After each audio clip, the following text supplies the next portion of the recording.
Okay, so this is a video about a high-level overview of the Arcadia system.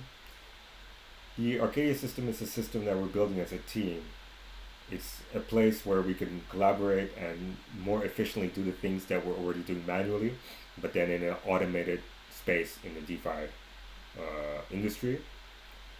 So this video is going to be an overview so everyone's on the same page about what the system architecture is, what its current form is, and maybe come up with ideas on how to improve the system and make it more powerful and work for them.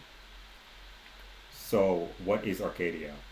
A good place to start is what it's not.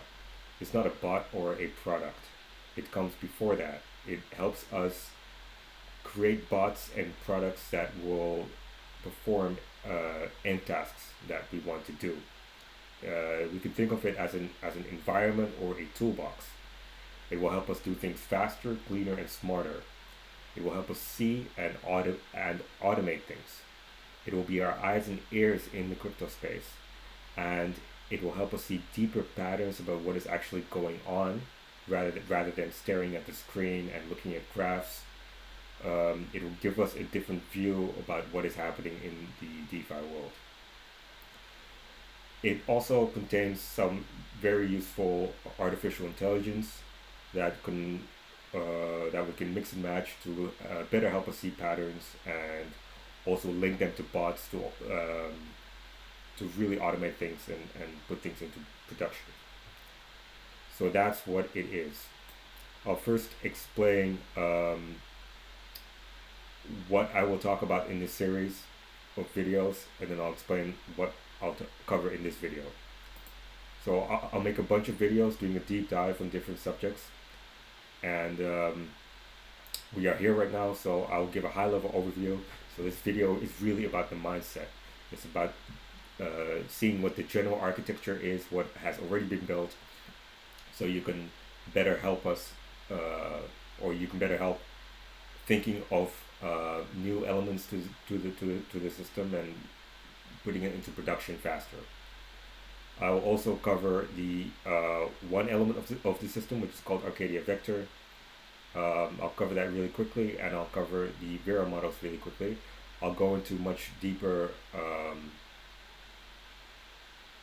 in other videos for these other subjects. In other videos, I'll also explain data exploration and UIs and workflows to make it more concrete, as in how we interact with the system, as well as all the semi-legal stuff. So how you can get involved, what your rights are with IPs. If you come up with an idea, it should be yours, and we should be able to profit off that together. So let's start with the high-level overview in this video. So I'll talk about the architecture, the layers of the system, and then I'll introduce these other concepts really quickly, and finally how to get involved. So the goal of the system is to make informed actions in the crypto DeFi space. So what do I mean with that? I mean, we should be informed through data that comes into the system. Those are our eyes and ears within the DeFi space. And then we should do some stuff with that data, some processing, then we should be able to take an action. So right now, the two actions that are in the system are trading and launching.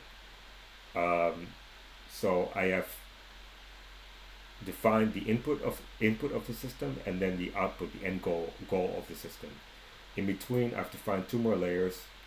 So we take data from the world that comes in, we organize that data, we process that data, and we take action on it. This is really the main architecture of the system and how to think about it. So a little aside about the actual layers. Here you can see the layers again. I've given them names to know how to think about them. The layers themselves are really core to the entire architecture of the system. If anything is Arcadia, this is Arcadia. Different elements can be put in the systems. So with elements, I mean different programs or different bots, and the whole point of Arcadia is to give it a structure to work together better, both in our interaction with the system as a whole and in bots interacting with each other. So it goes on the idea that the sum of the parts is, or the system as a whole is more than the sum of its parts. So that if we can tie different bots and different strategies together, we can create a much more powerful and much more streamlined system than creating individual bots and individual automations within the DeFi space. So let's zoom in on the elements which are in the system now, but keep in mind that we can always add or remove elements from the system and combine them in different ways to create more powerful strategies. So let's start with our eyes and ears. This is really about what we see happening in the world, and that is with respect to taking actions that we want to do. So right now in the system, the actions that we want to do are trades and token launches. So we need to look for data that will help us make better trades and better launch tokens.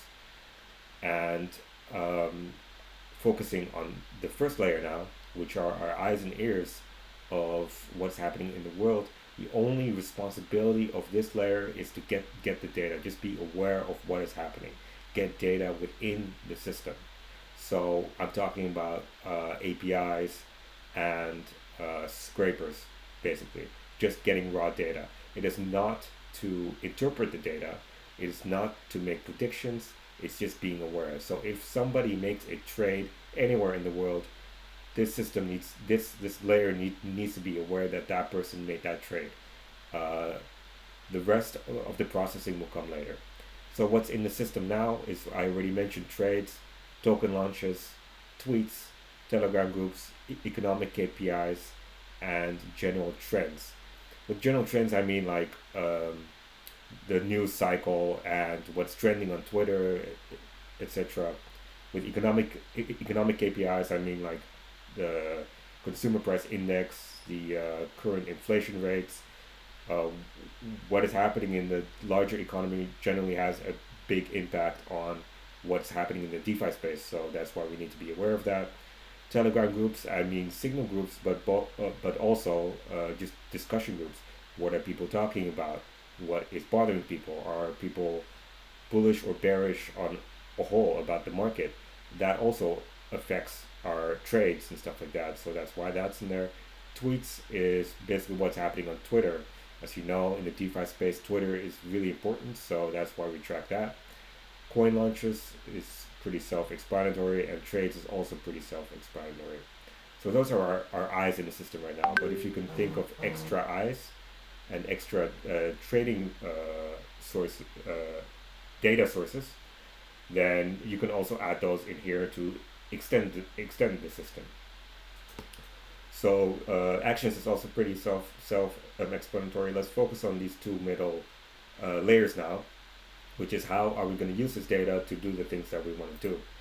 So I've segmented them into two sections: storing the data and processing the data. Let's focus on storing the data first. So the first step is to clean the data and to link the data. So cleaning the data is for obvious reasons is going to be important, because if our data is not good, or if there's a lot of spam, that could view our vision of what is happening in the world, and that will lead to bad decisions being made and us not reaching our goals. So that happens in the database here. And so we clean the data and we link the data, and linking the data is the first step of transforming the raw data into actual intelligence. Because think about it, when we start linking the different launches and the different trades with the different traders and what is being said in the Telegram group, you're no longer kind of only looking at the raw data of what's happening, but you're also starting to see patterns in the data. So this layer transforms raw data into intelligence.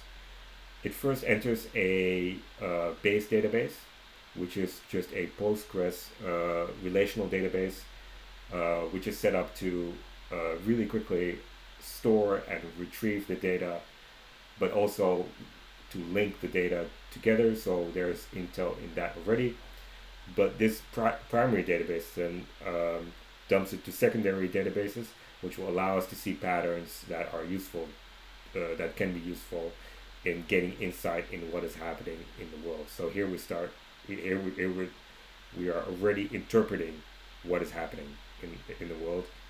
So we're getting intel. The next layer I've called the brain or the process. It's taking this intel, all this value that is being created by inferring and interpreting what is happening in the world, and it's starting to make predictions on what could happen, so we can take actions based on our predictions. So in a nutshell, that's what that is. So the responsibility of this final layer would be to take the intelligence and to translate that into actionable steps. This token seems good, therefore buy this token right now, for example, as a very simple example. But keep in mind that the system is set up to be modular.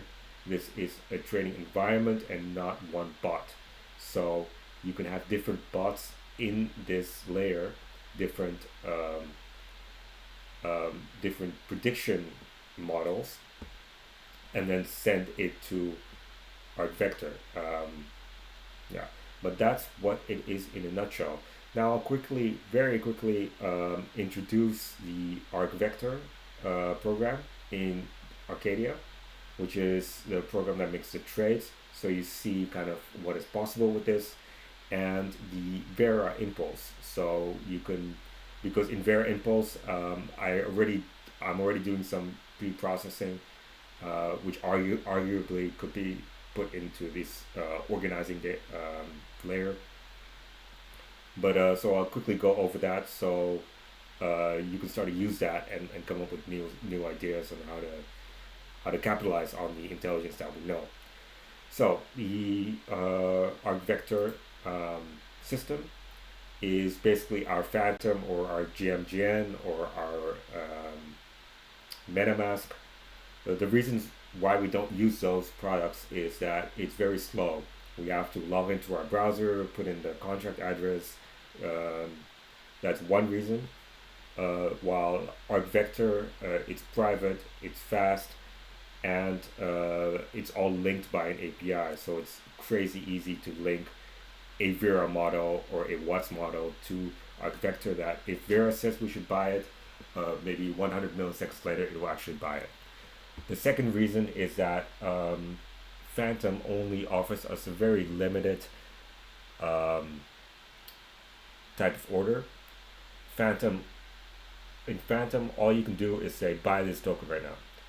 But Arcadia Vector will has many different types of orders. So I'll quickly go through the different types of orders, and you'll see what you can use them for. So I mentioned trade now. That is something you can do in Phantom. That is replicated here. Trade on market cap, which means that places order in the system, and if this token hits this market cap plus or minus one sol, for example, then place a buy order. That's that type of order. Moving all-time high stop means that the vector system will track the all-time high of the token, and you set a threshold, let's say minus 5% or something like that. And if the price moves below 5% of the moving all-time high, then it will either buy or sell.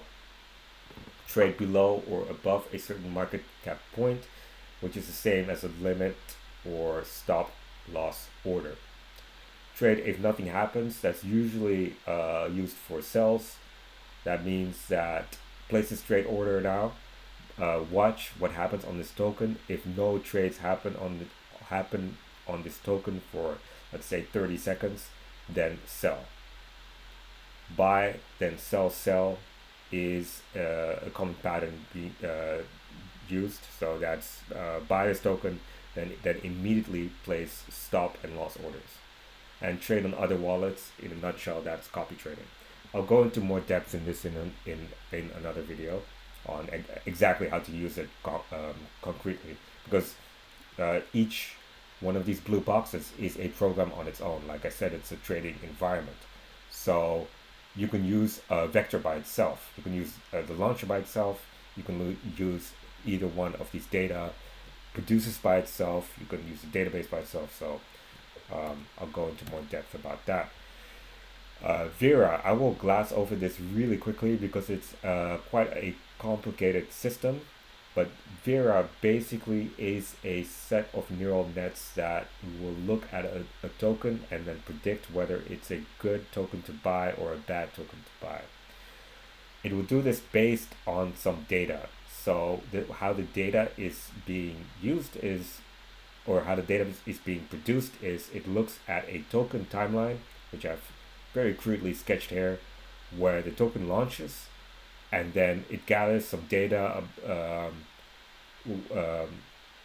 on the trades coming in and some events happening, maybe in some groups, maybe it's being mentioned, maybe it's being pushed on like on Twitter.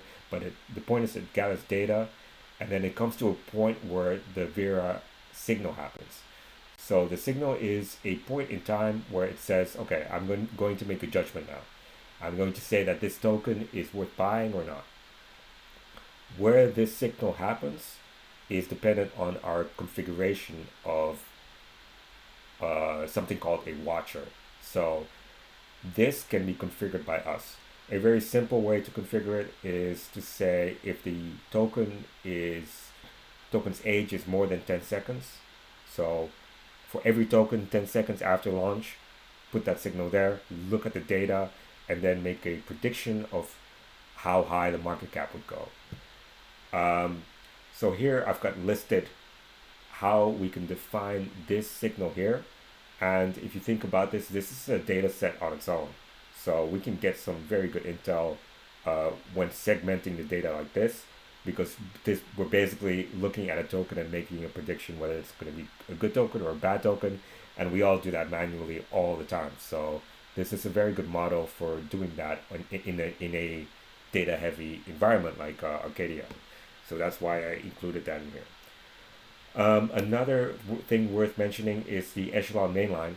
So the way I drew it here, it seems like it's a very linear process. It goes from the eyes to the store to the brain to the hands, but in reality, every single program is connected to every other single program in the echelon mainline. So in reality, that means every single program is aware of what every other single program is doing almost in real time.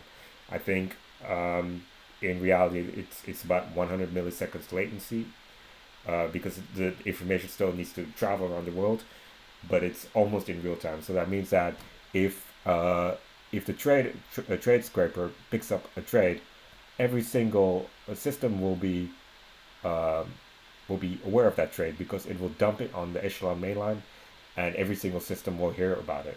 Same for every other event that is happening in the system. So the reason why I'm mentioning this is because this allows us to create very powerful feedback loops and very complex systems that can be super smart. So how can you contribute to the system? So it's to make it very explicit, you can add new programs. You can, even if you're not a coder, just having an idea of a new program somewhere is a lot of value. So for example, you can come up with new data sources. You can come up with new strategies on how to transform the intelligence into actionable steps. You can come up with a new way to visualize the data, which from my experience often happens in a very implicit way. I hear people talk and I hear people say like, I wish I could see all the tokens launched in the last 20 minutes, and I wish I could see their market cap, what they reached. Um, or you could think of new actions. Maybe the market's terrible right now, and maybe we just need to do something else to earn some money. And it's very easy to add an extra kind of action in here. So I have Telegram bot in here, but we can also add like a signal group or something like that, because it fits within the same pattern.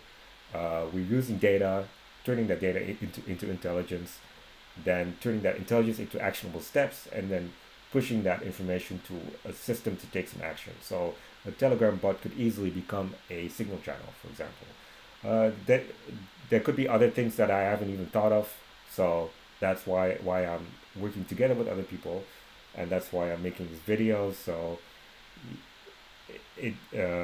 I can help you kind of get a mindset of what to do.